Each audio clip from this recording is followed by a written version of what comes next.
Thank you. Good morning. I prepared a slide for assuming that there is slide, PowerPoint presentation, but I couldn't. So I have to see mine. So you cannot see. And I had a very interesting graphs, but you couldn't see it. So sorry for that. Okay, my presentation is organized as follows. I have 5 points to the, of course, 4 points.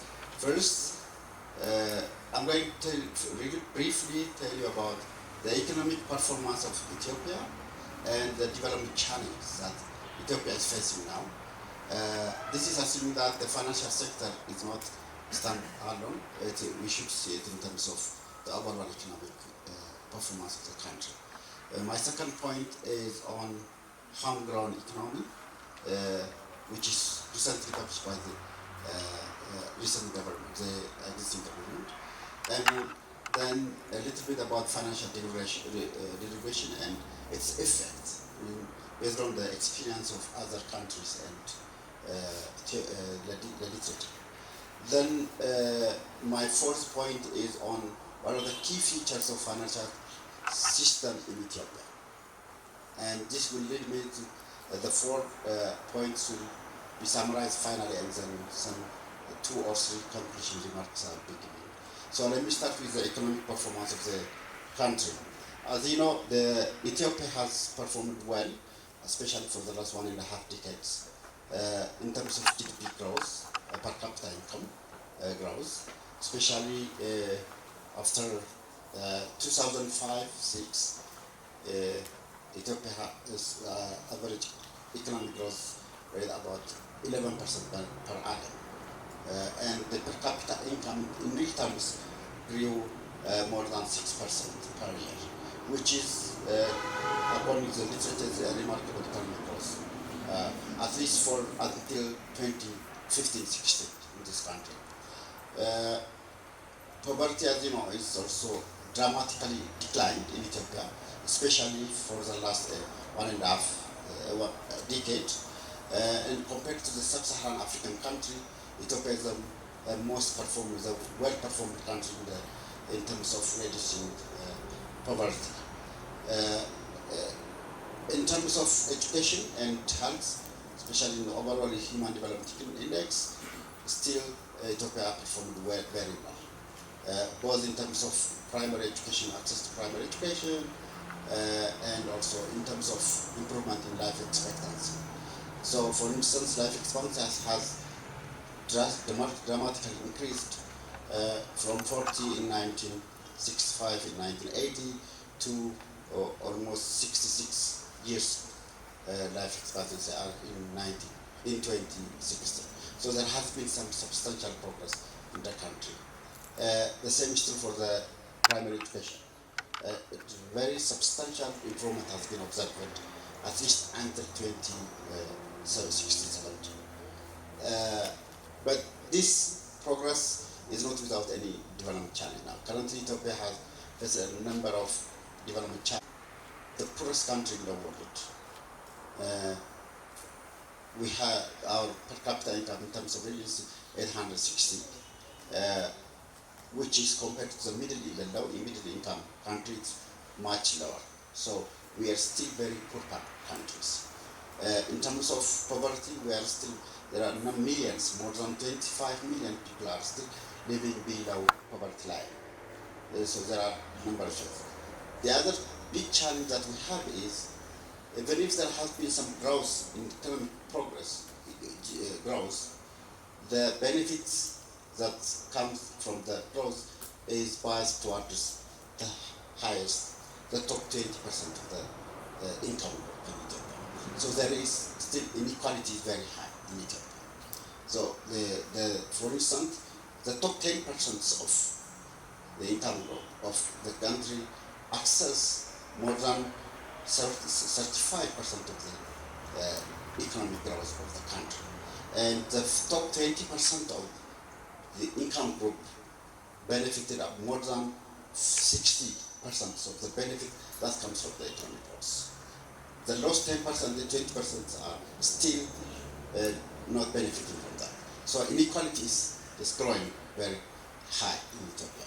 So this is another challenge. And as you know, we have also in Ethiopia very limited structural transformation. Even if there has been some growth, that growth doesn't translate to the industrial factor, the manufacturing factor. It's just rather going to the service sector. So which is not good, which is not healthy for the economy. So still there is limited structural transformation. And the other most important and very alarming is Ethiopia is a young, with a young population. So less than, about 70% of the people are with less than 30 years age. So there is big challenge here coming. We have to provide employment, job creation, etc. So this is another big challenge. In terms of human capital, also the level of, even if the level of primary education is increasing, students are not completing their education, even primary education. In terms of learning outcome, very low. So the figure shows still there is low quality of education in the country. And what does this mean? It means that there are still issues that need state intervention. These are education, health, human development. Most of human development initiatives are state initiatives. The market cannot provide that sector. So there are a number of challenges on that aspect.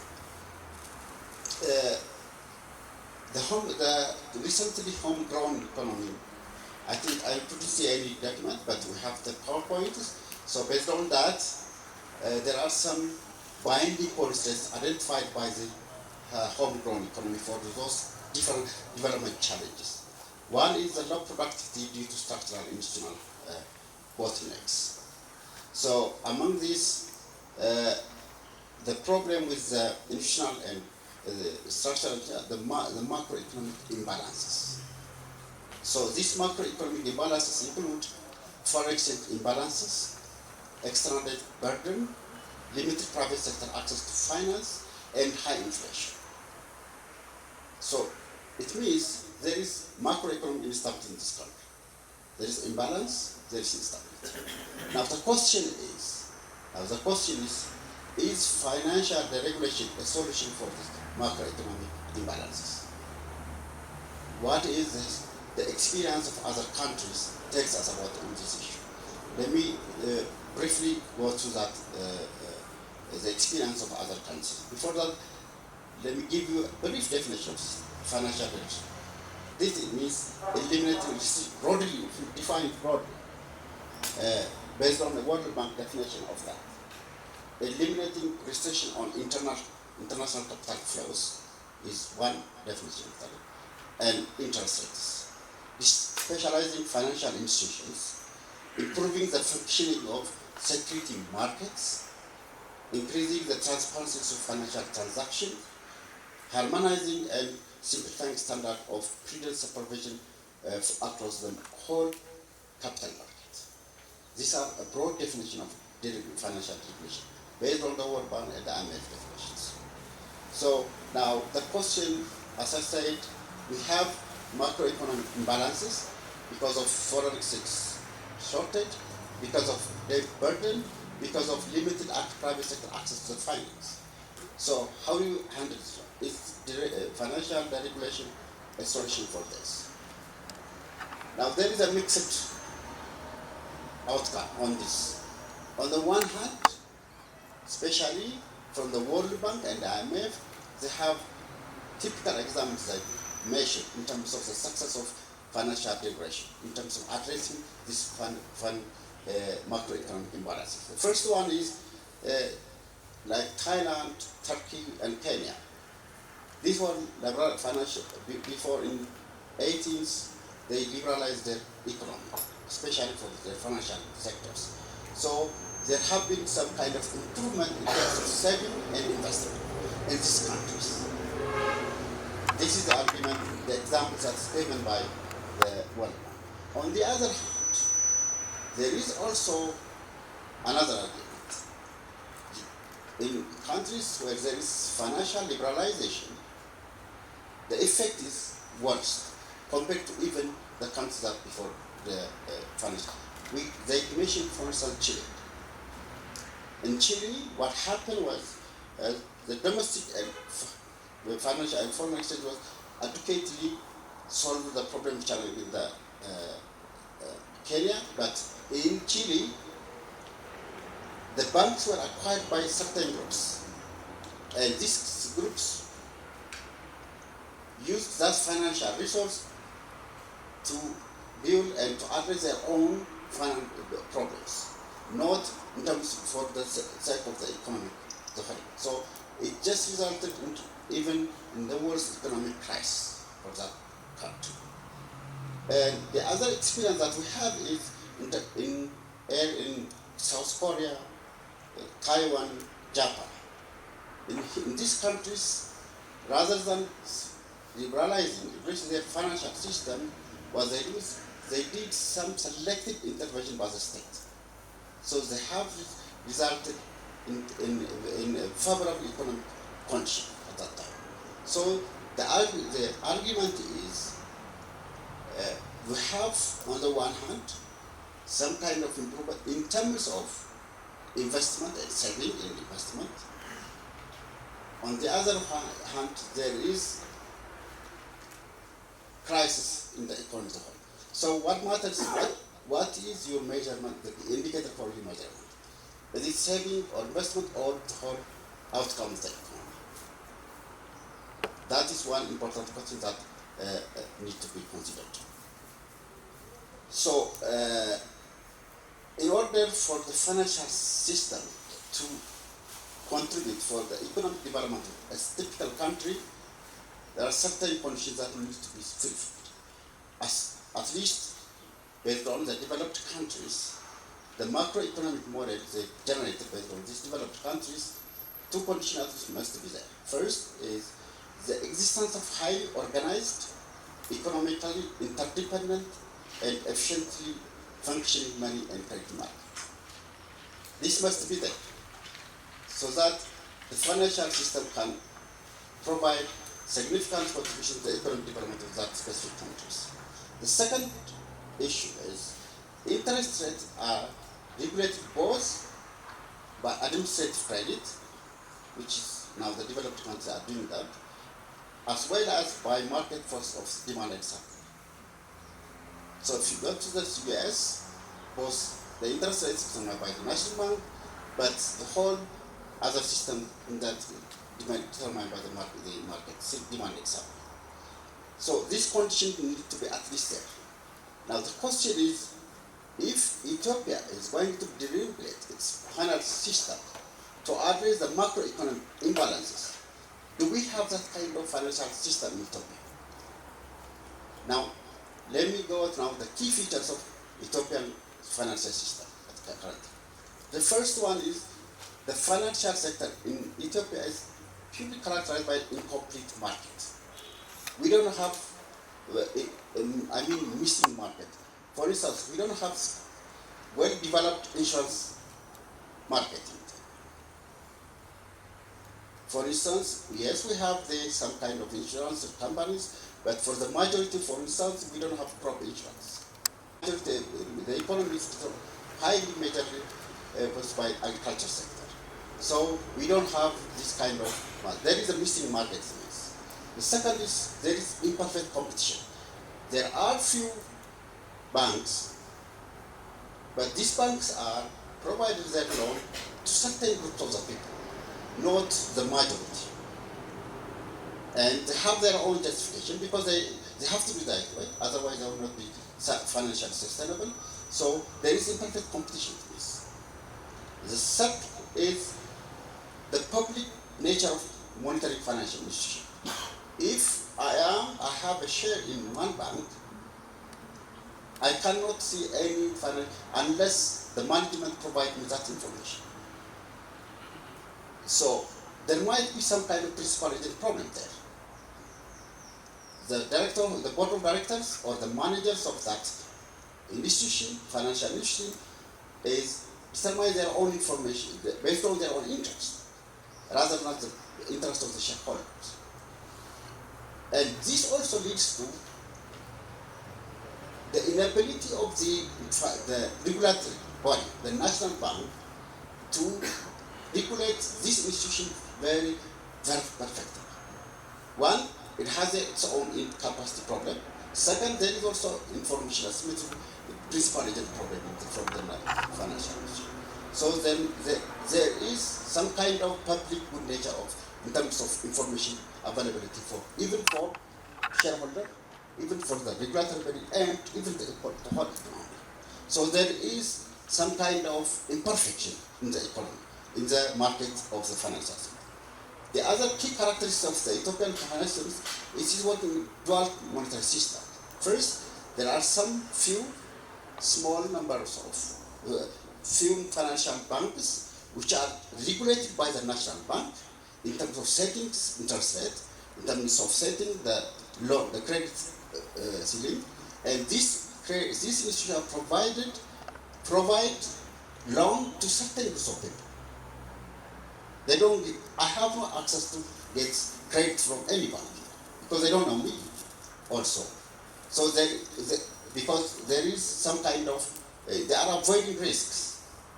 So what there is, on the one side, there are small number of banks which service for a small group of people. On the other hand, most of the people, small farmers, small enterprise owners, etc., they get money from other sources, either from family or money lenders or whatever it is. They don't get that kind of system, credit system from the formally regulated banks. So there is a dual system of financial system in the country. So this also creates some kind of market failure in the financial system. The other important features of the Ethiopian financial sector is the ability of the government, the national bank, to regulate the national supply of money, which is constrained by the openness of the economy. So the national bank cannot fully control the monetary supply here because the foreign currency is out of its control. Second, the money supply is determined by the foreign currency exchange rate, power of the bird. So it cannot fully control the financial sector in Ethiopia. The other key characteristics of the financial sector, investments are often not very sensitive to interest rate in Ethiopia. We know for the last 10, 15 years, and as it's admitted by the government, the private sector had no access to financial sector. Financial sector. So some of the big investments were financed by inflation financed system. Meaning, whatever the inflation level, the government provided through developed bank or commercial bank, because these are under its control, provide loan credit to these investors, big investors. So the interest rate doesn't have any role in terms of deciding the investment in this country. So this is also another. The most important characteristic also is there is inefficiency in the market system. It means unless and otherwise the government was doing that because loans or credits may not be invested in a very feasible, in optimally, socially optimal outcome in projects. If the government, for instance, leaves its hands from the economy, from the financial sector, so investors are supposed to invest in highly profitable investment projects. And those projects may not be socially important to the country. As I said, there are a number of public investment, for instance, education, irrigation infrastructures, road infrastructures, health infrastructure. These are public goods which are supposed to be invested by from the government. And the private sector has no that much role. They don't have any interest to invest on that because they don't want they don't get much profit on that from that, and there is also externality from that. So there is inefficiency. It means the market, the capital market, could not deliver social or private sector to investment projects, just simply based on individuals' interests, not the economic interest. That's in fact. The other key characteristic is there is external financial disruption. This is whatever the financial system in any country, if there is any disruption or bankruptcy, insolvency in a particular financial institution, the whole economy would be disturbed, unless the national bank could control that. Therefore, these key features are very important. You know, if the government or anyone who policymakers to decide on the financial regulation of the financial systems. So now let me bring all these things and just conclude. The first conclusion that I have is, yes, financial system is an integral component of the general economic system in any economy, including Ethiopia, because they represent a key element in stabilization effort, especially in a country where there is macroeconomic imbalances. Second, there is a good reason to deal with the financial system in any country, because they provide a variety of needed services. However, providing this service requires certain conditions, and the government or any policymaker should make sure those conditions are really working. The second conclusion that I have is the critical issue for financial policy is not about free market or government intervention. Rather, it's how both government and the market function well. It's not just about free market. It's not just about state intervention. But the question is how these two institutions work together to come up with optimal solutions. So, in this case, before taking any deregulation measures, it's essential to understand the causes for macroeconomic imbalances. Why there is inflation, high inflation in the country? Why there is a balance of payment deficit, trade deficit?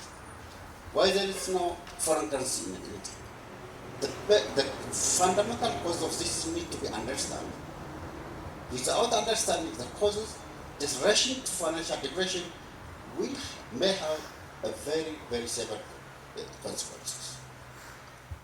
The other important in relation is, though there is evidence that elimination of market failure or elimination of substantial interest rate distortion can promote greater saving and more investment, which the World Bank is arguing by mentioning this Kenya, Thailand, and etc. The findings are mixed. There are also bad experiences in other countries.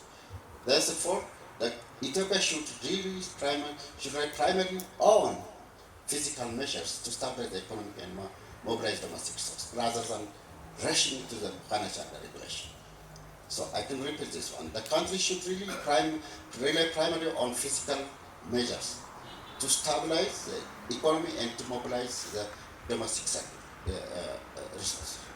The last conclusion that I have is a financial system that works for inclusive economic growth and poverty reduction.